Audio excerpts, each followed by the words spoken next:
दिलेरी, आपने बात करी दिलेरी की, दिलेरी तो थी उस पार्टनरशिप में, स्टाइल और स्वैगर भी था। 77 रनों की ये जो साझेदारी है नंबर 9 और नंबर 10 के बीच में, इसके पहले सबसे लंबी साझेदारी थी 61 रनों की आपके ज़हीर और हरभजन सिंह के बीच में 2002 में ट्रेंट ब्रिज टेस्ट में। तो ये आप हम आपसे जानना चाहेंगे, हम देख रहे थे जब ये साझेदारी बन रही थी तो जो भारतीय ड्रेसिंग रूम था, यूजुअली शायद अंदर बैठते हैं, बालकनी में एक ही दो लोग बैठते हैं, सारे बालकनी में थे। एक तो तालियां बज रही थी, चाहे वो सिंगल हो चाहे वो स्ट्रेट ड्राइव हो, रन बने ना बने, कितना बदल देती है ऐसी साझेदारी ड्रेसिंग रूम का माहौल भी।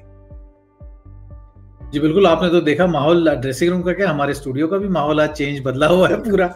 इतनी खुशी की लहर छाई हुई है, एक मोमेंटम जो हम बात करते हैं ना, फुर्ती आ जाती है। मतलब कि एक आपको लग रहा था कि अभी तो बहुत मुश्किल होने वाली है चीजें, पता नहीं क्या होगा हमें।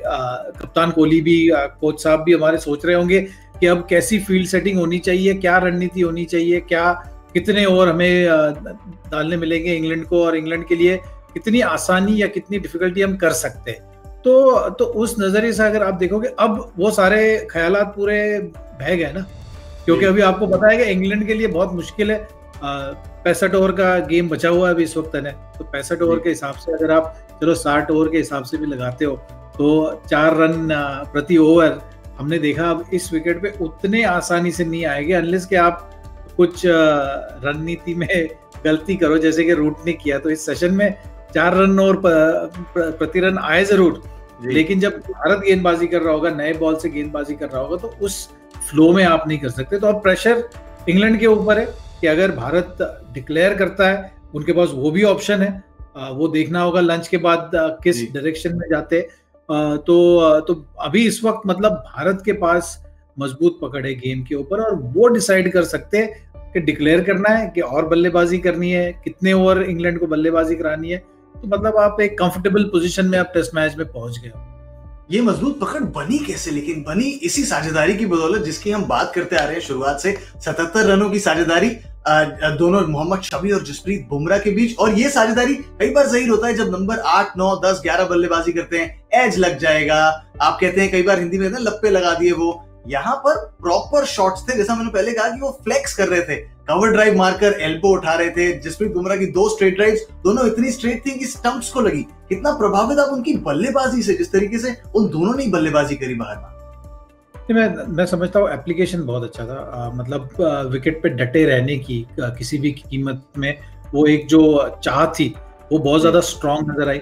और देखिए, आप एज से वगैरह आप इतने रन नहीं बना सकते हो ना, आपको तो मतलब एक आध शॉट जाता है वैसे, या आप उतना लंबा समय नहीं निकाल सकते। दोनों बल्लेबाजों ने इतना ज्यादा समय विकेट पे निकाला है, तो अगर आप प्रॉपर बल्लेबाजी नहीं करोगे, या आपके पास प्लान नहीं होगा, या आप डिटरमिन्ड नहीं होगे, तो आप नहीं कर सकते। तो दाद देनी होगी। हमने पिछले मैच में भी ये चीज डिस्कस कर रहे थे हम लोग कि काफी सीरीज के पहले भी इस बारे में चर्चा हो रही थी कि अगर भारत को 4 तेज गेंदबाज खिलाने हैं तो आपको एक लोअर ऑर्डर का कंट्रीब्यूशन बहुत ज्यादा अहम होने वाला है, और गेंदबाजों ने रिस्पॉन्सिबिलिटी भी ली थी।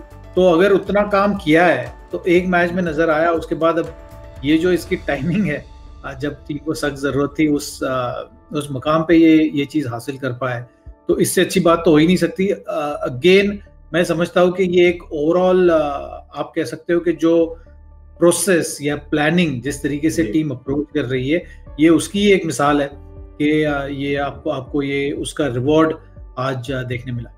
बिल्कुल, नतीजे दिखने लग गए हैं, और नतीजे क्या खूबसूरत तरीके से दिख रहे थे। लेकिन मैं आपसे पूछना चाहूंगी, आपको सबसे अच्छा शॉट कौन सा लगा? क्योंकि इतने सारे थे वहां पर, दोनों जसप्रीत बुमराह और मोहम्मद शमी से, आपको सबसे बेहतरीन शॉट्स कौन से लगे? शमी ने जो एक कवर ड्राइव खेला, एक कवर ड्राइव मारा था रॉबिन्सन को, काफी दूर की गेंद थी, उसको बहुत बढ़िया तरीके से मारा वो, और उसके बाद जो अपने 50 रन करने के लिए जिस स्टाइल में वो अप्रोच किए, एक पहले 4 रन मारे, उसके बाद 6 रन मारे, तो वो एक अच्छा फेज था। और अब मैं समझता हूँ और दोनों बल्लेबाजों को खुल के आप बल्लेबाजी कर सकते हैं, क्योंकि अभी आप बिल्कुल एक कंफर्टेबल पोजीशन में हो यहाँ से। मतलब आप मैच हारने के आसार आपके बहुत ज्यादा कम हो गए, तो अभी बैटिंग करने का एक मौका है इन लोगों के पास, अगर टीम मैनेजमेंट डिसाइड करती है कि हमें इंग्लैंड को जल्दी बल्लेबाजी करने के लिए नहीं डाला।